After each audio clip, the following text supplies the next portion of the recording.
पिता धर्म पिता स्वर्ग पिता ही परमं तपः पितरी प्रीतिमापन्ने प्रियन्ते सर्वदेवता। आप सभी को मेरा प्यार भरा राधे राधे। आज हम जिस विषय पे चर्चा करने वाले हैं, पितृपक्ष के विषय में, श्राद्ध पक्ष के विषय में। बहुत जल्दी श्राद्ध पक्ष प्रारंभ होने जा रहे हैं। पूर्णिमा से प्रारंभ हो जाएंगे। 29 सितंबर से लेके 14 अक्टूबर तक ये पूरा समय रहेगा, 15 दिन का। भारतीय सनातनी शास्त्रों में ऐसी मान्यता है, इन 15 दिनों में वर्षा ऋतु के बाद भगवान यमराज पितरों को कुछ समय का समय देते हैं और वो पितृलोक से चलकर आते हैं मृत्युलोक अपने वंशजों के पास में, मतलब हम सब के पास में हमारे पितृलोक आते हैं। नाना प्रकार के रूप बनाकर आते हैं, पक्षी इत्यादि का रूप बनाकर वो आते हैं।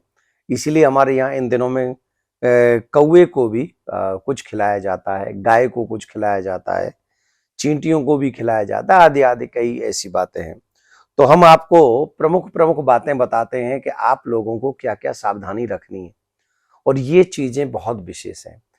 आप अगर चाहते हैं कि हमारे देवताओं का, पितरों का हमारे ऊपर आशीर्वाद बना रहे, तो इसके लिए जरूरी है कि हमारा व्यवहार भी वैसा ही बना रहे। हमारा व्यवहार कैसा होना चाहिए? तो हमारा व्यवहार यह होना चाहिए, इन 15 दिनों में मर्यादित जीवन हमको जीना है। मर्यादित जीवन मतलब घर में ज्यादा क्रोध ना हो, क्लेश ना हो, मांस आहार ना हो, ड्रिंक ना हो, हम लोग जो नशा वशा करते हैं ऐसा कुछ व्यवहार ना हो।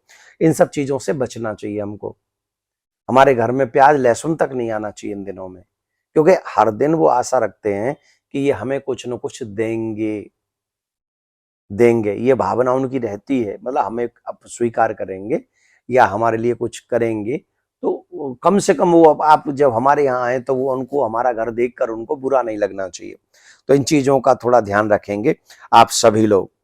कहते हैं कि पितृपक्ष में किसी भी तरह का मांगलिक कार्यक्रम नहीं होता, जैसे शादी नहीं होती, सगाई नहीं होती है? कोई भी मांगलिक कार्य जो है वो होते ही नहीं है। गृह प्रवेश नहीं हो सकता है, और भी कई ऐसी चीजें हैं जो शादी, मुंडन, सगाई, गृह प्रवेश जैसे मांगलिक कार्य नहीं होते, क्योंकि इन दिनों में हम ऐसा मानते, सनातन ऐसा मानता है कि पितृ शोक का समय रहता है, इसलिए हम लोग ये सब नहीं करते हैं। और एक और बात आप लोग ध्यान से सुने कि इन दिनों में हमको दाढ़ी सेव इत्यादि कुछ नहीं बनानी, नाखून नहीं काटना है, शरीर पे तेल नहीं लगाना है। मान्यता तो यह है कि साबुन, शैम्पू इत्यादि का भी प्रयोग हमको इन दिनों में नहीं करना चाहिए, पर स्पेशली जिस दिन श्राद्ध हो हमारे घर में किसी का, उस दिन तो कदाचित कदापि नहीं, ये सब प्रयोग नहीं करना चाहिए। लेकिन दाढ़ी बनाना, शेव करना, बाल काटना और नाखून कटवाना ये पूर्णतः वर्जित है। इस पे कभी भी हम लोगों को ये कार्य नहीं करना चाहिए।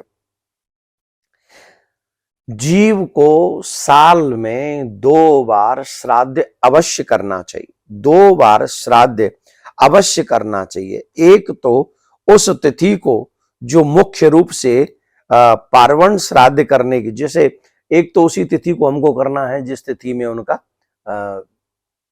देहांत हुआ है, शरीर छोड़ा है, शरीर शांत हुआ है, उसी में वार्षिक श्राद्ध हमको उसी तिथि में करना चाहिए जिसमें मृत्यु होती है। और उसी में जब पितृपक्ष में जब वो तिथि आती है तो उसे हमारे यहाँ पर पार्वण श्राद्ध कहते हैं। तो उसमें भी हमें श्राद्ध अवश्य करना चाहिए, मतलब साल में 2 बार ये श्राद्ध अवश्य करना चाहिए। आपको एक और विशेष बात मैं बता रहा हूं, इसको आप नोट करें। नोट क्या है? श्राद्ध में साल्विक अन्नों का प्रयोग ज्यादा करना चाहिए, इससे पितृ प्रसन्न होते हैं, उनसे तृप्ति भी उनको प्राप्त होती है। मैं वो क्या क्या प्रयोग करें श्राद्ध में, ध्यान से सुने। काला उड़द, तिल, जौ, सावा के चावल, गेहूं, दूध से बनी हुई तमाम चीजें, पदार्थ जो हैं, मिठाई इत्यादि जो भी है, मधु, चीनी, कपूर, वेल, आंवला, अंगूर, कटहल, अनार, अखरोट, कसेरू, नारियल, तेंद, खजूर, नारंगी, बेर, सुपारी, अदरक, जामुन, परवल, गुड़, मखाना, नींबू आदि को अच्छा माना गया है। इनका प्रयोग आप श्राद्ध पक्ष में अवश्य करें, भोजन में अवश्य करें। रसोई शुद्ध रखें, पवित्र रखें। मैं एक ही वीडियो नहीं बना रहा हूं, क्योंकि एक वीडियो बनाऊंगा तो बहुत लंबा हो जाएगा। मैं ऐसे वीडियो बहुत कई बनाऊंगा, लेकिन ये एक वीडियो में मैं शॉर्ट आपको बता रहा हूं। ये शुद्ध चीजें हो गई जो मैंने आपको बताई। इसके बाद जिनका प्रयोग नहीं करना है, कोदो, चना, मसूर, कदली, सत्तू, काला जीरा, टेंटी, कचनार, कैथ, खीरा, लौकी, पेठा, सरसों, काला नमक, वह कोई भी बासी, गला सड़ा, कच्चा, अपवित्र और अन्न श्राद्ध पक्ष में प्रयोग नहीं करना चाहिए। कल की बनी हुई चीज कभी भी गलती से भी श्राद्ध पक्ष में इस्तेमाल आप लोग न करें। इन सब चीजों का आप लोग, ये वीडियो मैंने पहला वीडियो आपको श्राद्ध पक्ष का इसलिए बनाया जिससे आपको डेट, टाइम और जो थोड़ी सावधानी है वो आपको पता चल जाए कि हमें ऐसे क्या क्या करना है। इसके अलावा जो अलग अलग और विशेष लाभदायक चीजें होंगी वो मैं आपको आने वाले वीडियो में बताऊंगा।